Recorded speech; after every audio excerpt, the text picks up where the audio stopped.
Après le 10 mai 1940, les autorités civiles qui avaient planifié l'évacuation des Ardennais vers la Vendée et les Deux-Sèvres sont prises de court par la brutalité de l'offensive allemande.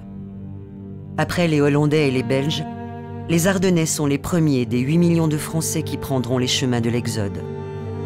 Souvent livrés à eux-mêmes, fuyant les violents combats et leur cortège de destruction.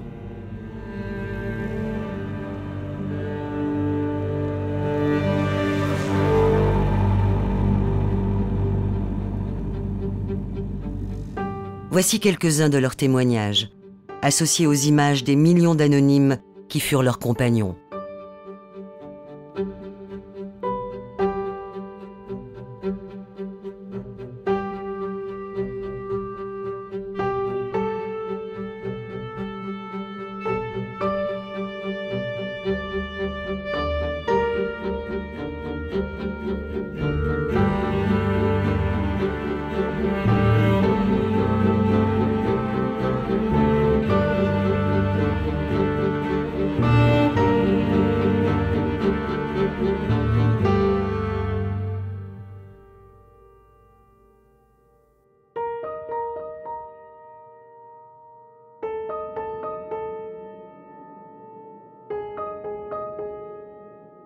On se prépare à partir, à quitter la maison.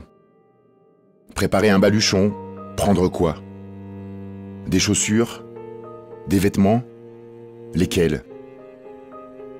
Les papiers, le livret de famille, les sous qui se trouvent dans le tiroir du buffet, un paquet de biscuits, et puis... on prendra des choses inutiles, et on en oubliera des indispensables.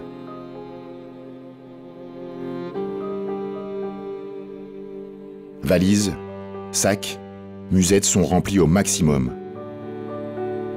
On n'a pas eu le temps de se poser des questions. On s'est vite habillé.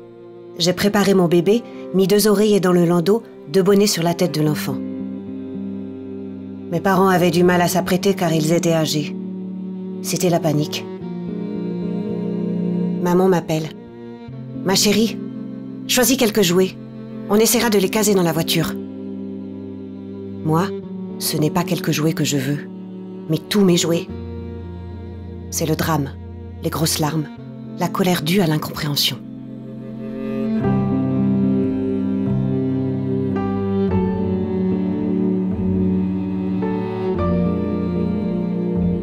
Nous avons reçu l'ordre de nous rassembler, tout du moins notre îlot, près du marché couvert. Nous attendions des moyens de transport, mais rien. Il fallut donc se débrouiller. On fuyait comme on avait fui un quart de siècle plus tôt.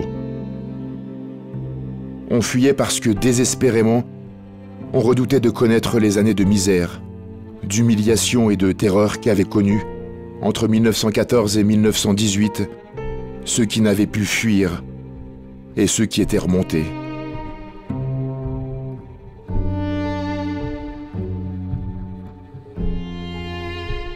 Les uns conduisant des chariots de culture chargés d'invraisemblables bagages, des valises, des matelas sur lesquels s'agrippaient enfants et vieillards, d'autres à pied, poussant une brouette lourdement chargée, d'autres à bicyclette, emportant des objets hétéroclites.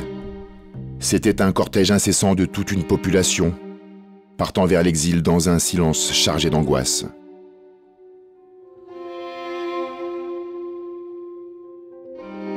Les gens de la ferme nous ont donné une charrette à bras, sans chevaux. Les chevaux, c'était nous. Nous sommes donc partis à pied. On devait tirer et pousser. On avait mis tous les bagages dessus. Il y a eu des disputes car certains ne voulaient pas pousser.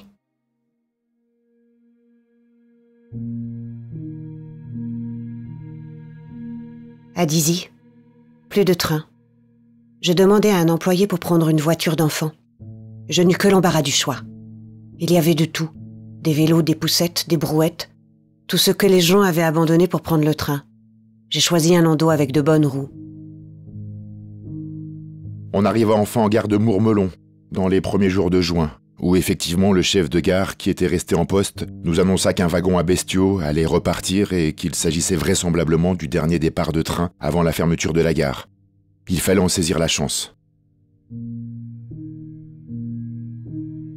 Les adultes s'affairent bientôt à des préparatifs de départ. Les 2 voitures, la Peugeot 301 à 4 places des grands-parents et la 201 Spider à 2 places de mes parents, stationnent derrière la maison. Sur la plus grande, 3 matelas sont attachés avec des ficelles. Dans la 201, sous des couvertures, c'est de la vaisselle qui est déposée. Quelle idée!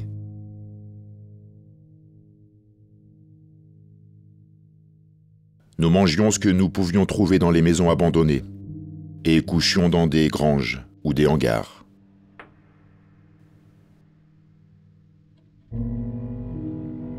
Les routes embouteillées servirent de cible au premier bombardement. Des convois se bousculaient sur les routes, voitures d'enfants, brouettes, autos. Sur les véhicules, des assemblages hétéroclites, cages à canaris et à chats, matelas, valises.